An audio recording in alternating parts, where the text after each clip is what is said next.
Bom, para começar essa aula, eu gostaria de destacar alguns fatos importantes da época e da carreira do Durkheim.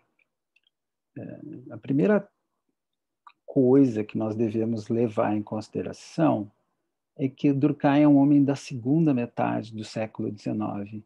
Isso não é uma informação sem consequências importantes para entender a produção e as propostas de criação dessa disciplina emergente que é a sociologia.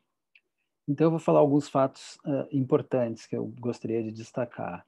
Temporalmente, o século XIX ele vai terminar em 1900, mas socioculturalmente, isso a gente tem que levar em consideração, ele vai durar até 1914, com a eclosão da Primeira Guerra Mundial.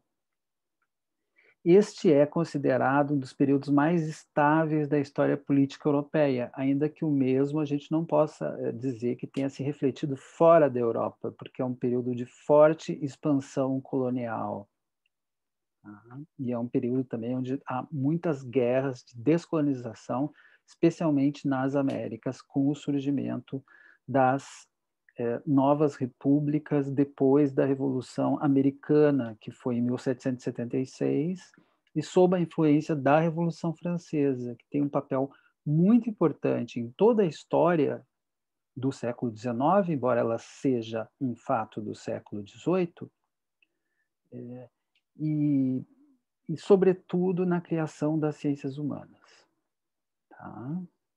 Então, se o século XVIII é o século do iluminismo, é o século em que os ideais de razão, progresso e ciência eles vão substituir a força da tradição, o prestígio da igreja e o poder dominador e a hegemonia, eu diria, da igreja, né, na definição da autorrepresentação de ser humano e de seus principais valores. O século XIX, a partir da Revolução Francesa, eu diria que é o século XIX, se ele termina em 1914, ele vai começar em 1789, 1776, que são esses marcos temporais, essas rupturas em processos históricos de longa duração que vão dar origem àquilo que vai se chamar de modernidade ao lado da Revolução Industrial e da Revolução Científica. Tá? Então, é preciso levar estes fatos em consideração. Não é possível pensar a história intelectual da antropologia sem situá-la no marco mais geral da história das ciências sociais, e estas, por sua vez, vinculadas às condições históricas de emergência, mais especificamente, que se situam a partir deste período que eu mencionei a vocês, período das grandes revoluções, e ao longo de todo o século XIX. E esses grandes eventos eles vão definir modos e estilos específicos de fazer ciência, de pensar este fazer científico em ciências humanas. Eles vão estar tensionados por dois grandes polos que se contrapõem e vão se contrapor até hoje, que são herdeiros de um embate, né, que é o embate entre iluminismo e a ração romântica, né? O iluminismo pendendo para a objetividade, para a esfera pública, e o romantismo pendendo para a arte e para a extrema subjetivação. Eles acabam, esta contraposição, esta dicotomia iluminismo-romantismo acaba sendo influente na formação das ciências, ciências naturais e ciências humanas, e nos embates internos que vão ter entre tendências mais positivistas em ciências humanas e tendências mais humanistas. Essas tendências mais positivistas, elas se situam num eixo Inglaterra-França, e as tendências mais humanistas num eixo alemão, inicialmente.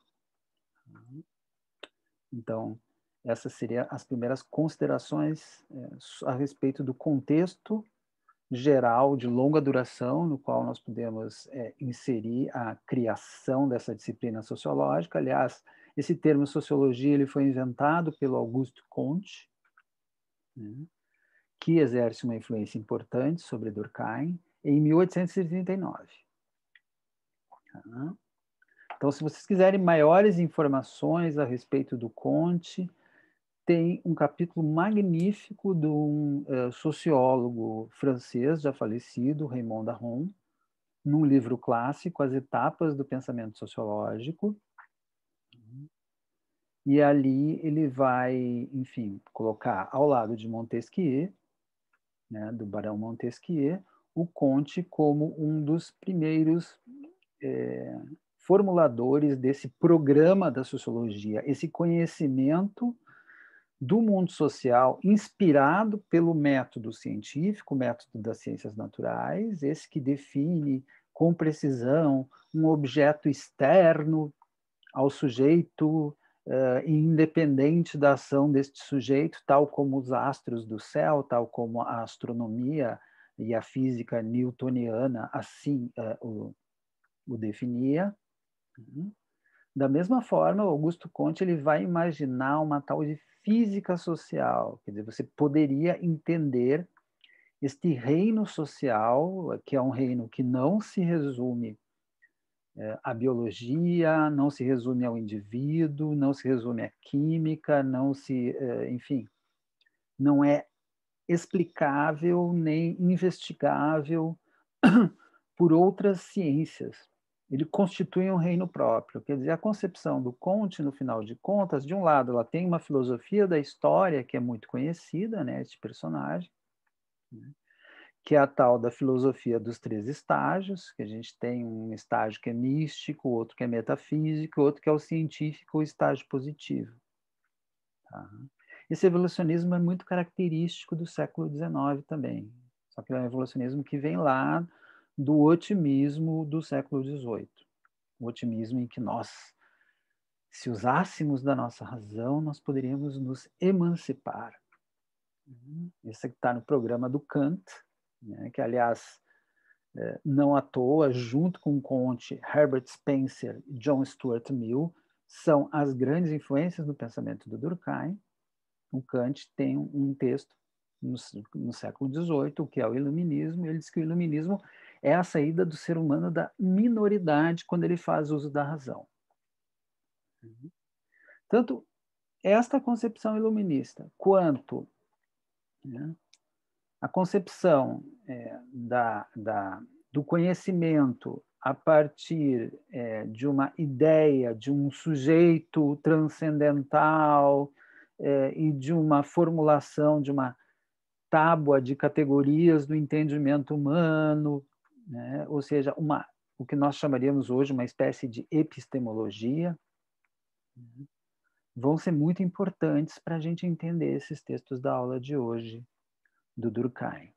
Tá? Eu vou fazer uma interrupção aqui para fazer pequenos vídeos, esses vídeos não ficarem tão pesados para vocês, tá, pessoal?